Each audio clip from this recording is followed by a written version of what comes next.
Salut à tous, c'est Alex Monique. Alors j'espère que vous allez bien les amis, car aujourd'hui on se retrouve pour une nouvelle vidéo de la Minute Actu. Yes, deux de suite. Mais avant toute chose, un grand merci pour votre compréhension sur le rythme et la cadence des vidéos. Alors de façon générale, dans votre immense majorité, vous comprenez le travail que c'est de faire ces vidéos et le temps que ça prend pour créer tout ce contenu. Ceci dit, ne vous inquiétez pas, la quantité ne primera jamais sur la qualité, car je suis moi-même un petit peu perfectionniste, et si une vidéo n'est pas pile poil comme je veux qu'elle soit, eh bien je ne la sortirai pas. Je préfère franchement passer plus de temps sur une vidéo, bosser un petit peu plus dessus, quitte à prendre un petit peu de retard sur le planning habituel d'une vidéo tous les 2 jours. Mais au moins, quand je la sortirai, elle sera comme je veux qu'elle soit. Bref, 44e épisode de la Minute Actu. Au programme de cet épisode, on va parler de la Ferrari 812 Superfast, version Novitec, de la Maserati Levante Vulcano, ou encore du programme de personnalisation Aston Martin pour la Valkyrie. Allez, c'est parti.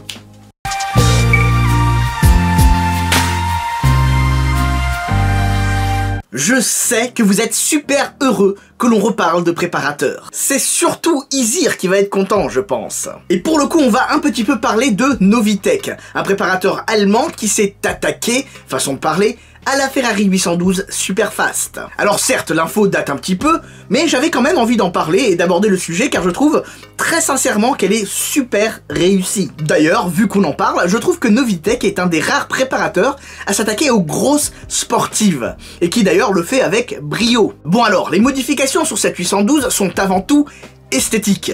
Et encore, c'est très léger. On y trouve plusieurs inserts carbone, le b.a.-ba de la préparation quoi. Le carbone est pour ainsi dire partout.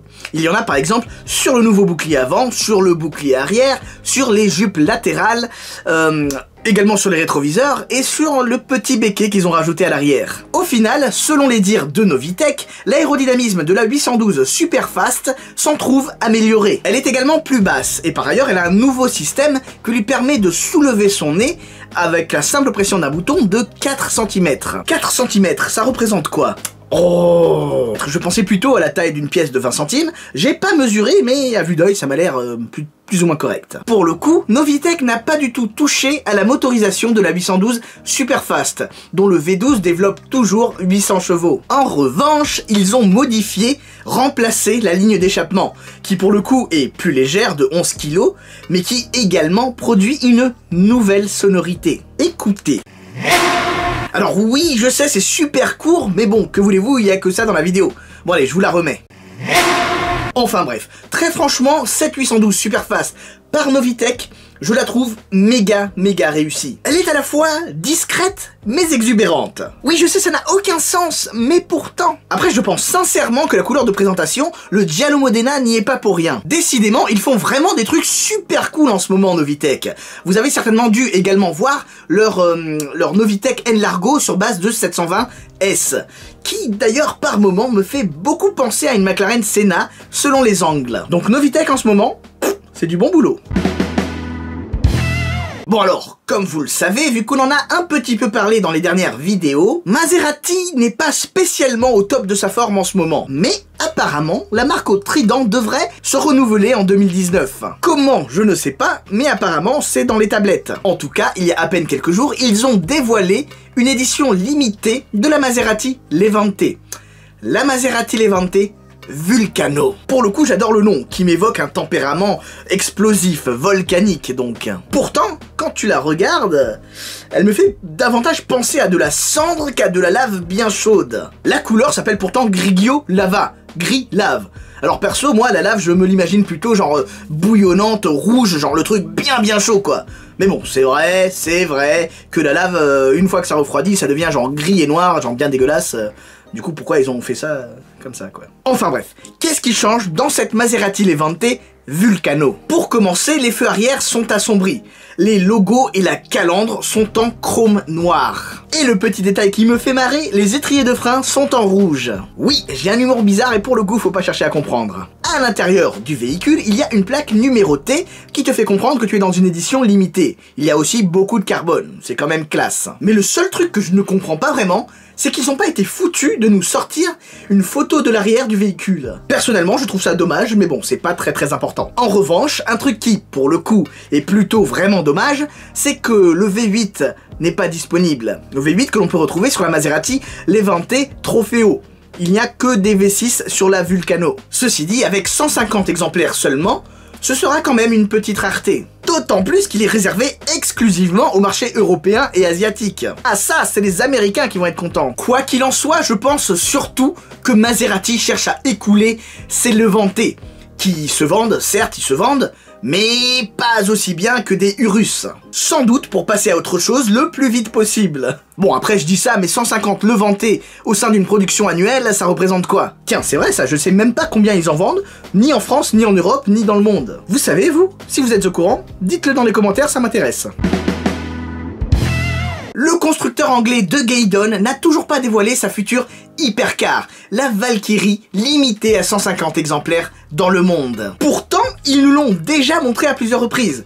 Pas plus tard que, maintenant, en nous présentant le pack AMR Performance, ainsi que les possibilités de personnalisation de la Valkyrie. Personnalisations qui sont menées par le département Q de Aston Martin. Ouais, Q comme dans James Bond, c'est voulu. Bref, c'est leur stratégie, je pige pas tout, mais j'imagine que les gens concernés, notamment les clients, en savent beaucoup plus que nous sur la voiture, ce qui est normal tu me diras. Bref, c'est quoi ce pack AMR Performance? En gros, ce sont des éléments aérodynamiques qui sont rajoutés sur ta voiture et qui lui permettent d'augmenter ses performances sur circuit.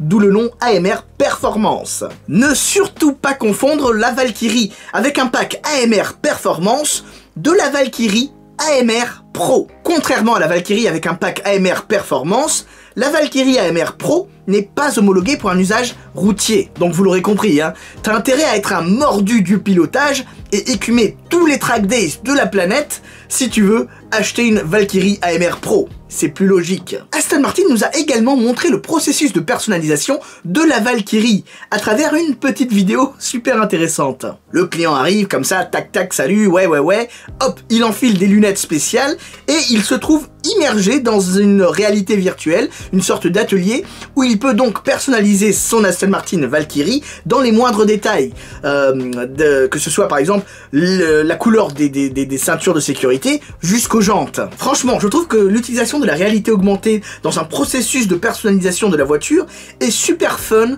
et moderne. Enfin, ça colle bien, on va dire, à l'époque, même si, bon, c'est pas toujours utile, je pense. Non, je dis ça car je pense qu'il doit y avoir pas mal de personnes à qui ce genre de truc file la gerbe. Du coup, ils sont plutôt old school et préfèrent à la limite genre regarder un écran ou sur un ordinateur les rendus 3D, etc. Et d'ailleurs, il y a eu des trucs super cool, je trouve. Pas mal de belles configs nous ont été montrées par le département Q de Aston Martin et j'ai notamment envie de m'attarder sur celle-ci avec ses jantes pleines hideuses. En fait, je pense que le concept des jantes pleines, c'est un petit peu comme celui sur la Speedtail en fait. C'est pour gagner en efficacité. Mais qu'est-ce que je trouve ça moche? Ça me fait vraiment penser à des jantes américaines, avec tout le respect que je dois au marché aftermarket des jantes américaines. Mais bon, parfois c'est limite, hein. Bon, au moins il y a ce carbone rouge magnifique qui rattrape le coup pour toutes les autres. Passons maintenant au Comes Time. Dans la dernière minute actu, j'ai choisi de répondre aux commentaires de Mr. Enjoy qui nous dit « Je n'ai jamais compris le vrai principe de la minute actu. Pourquoi pas les 10 à 15 minutes actu ?» Alors ta question n'est pas conne, mais il faudrait quand même revoir 2-3 trucs niveau marketing, car si j'appelais les vidéos les 10 à 15 minutes actu, je pense pas qu'il y ait beaucoup de monde qui regarderait quand même. Alors, le concept de la Minute Actu, c'est de vous tenir au courant de l'actualité automobile de façon simple et plus ou moins résumée, mais surtout en y ajoutant mes analyses personnelles, mon opinion, pour développer un petit peu certains sujets, qui est, je pense, une chose que l'on voit de moins en moins dans les médias automobiles de nos jours. Car oui, sinon la Minute Actu, version littérale, ça donne ça. Novitec a préparé une 812 super fast, Maserati a sorti un nouveau Levante, le Vulcano, et Aston Martin te permet de personnaliser ta Valkyrie. Et bim, c'est fini, la vidéo est dans la boîte. Donc ouais, je préfère quand même développer un petit peu plus, quitte à dépasser la minute. Au fait, je sais quand même que tu déconnes, j'ai vu le smiley, ne t'inquiète pas. Mais bon, ça m'a quand même permis d'expliquer le concept aux nouveaux abonnés qui arrivent, ça fait pas de mal. En tout cas, merci à vous d'avoir regardé cette vidéo jusqu'au bout. J'espère sincèrement qu'elle vous aura plu. D'ailleurs, si c'est le cas, vous connaissez la chanson. N'hésitez surtout pas à me lâcher un petit like, un petit pouce bleu, un commentaire, exprimez-vous, c'est fait pour ça. Et surtout, n'oubliez pas de partager cette vidéo sur Facebook, sur YouTube, sur les réseaux sociaux, sur les forums, sur les sites, sur les plateformes, à vos amis, vos ennemis, peu importe, partagez-la, c'est super important pour le référencement. Quant à moi, je vous dis à la prochaine pour de nouvelles vidéos. Mais surtout, n'oubliez pas, on n'a peut-être pas la même voiture, mais on a la même passion. Sur ce, je vous dis à très bientôt. Ciao, ciao.